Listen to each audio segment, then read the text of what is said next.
In the name of the Father, and of the Son, and of the Holy Spirit. Amen. The grace of our Lord Jesus Christ, and the love of God, and the fellowship of the Holy Spirit be with you all. Amen.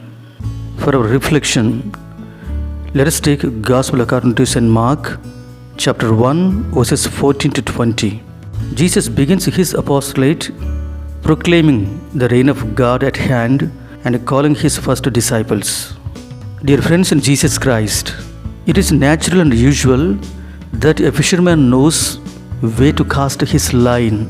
On some special seasons, he knows where the fish tend to school, and so he can throw his net into the right location for a big catch.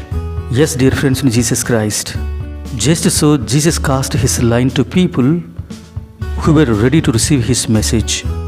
Jesus found people who were longing to be free, not only from the reign of the Romans, but from the realm of sin and death as well. And as he spoke, he gave them a vision of their role as valuable members of his kingdom by telling them, "I will make you fishers of men." St. Mark's Gospel, chapter 1, verses 17.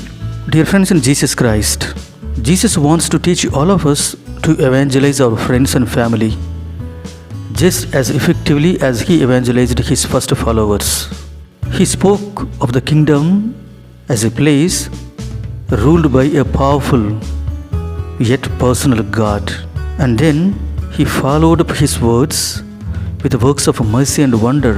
The hungry were fed, the sick were healed, sinners were assured of mercy, the righteous were challenged, and the disillusioned were given hope.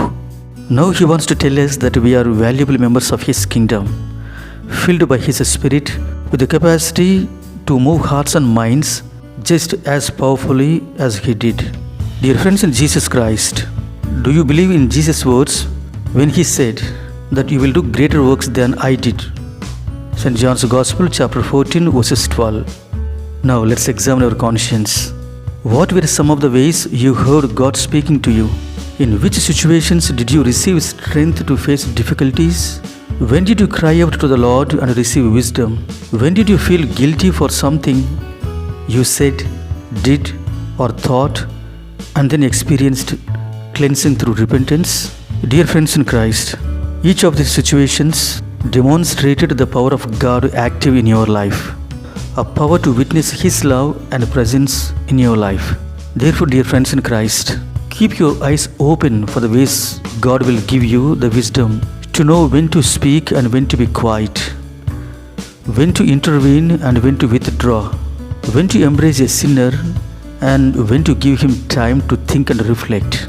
Yes, dear friends, you can become an evangelist like Jesus, showing people what it is like to be transformed by Almighty God. May the Lord be with you and bless you to be a worthy instrument of His vineyard. Amen.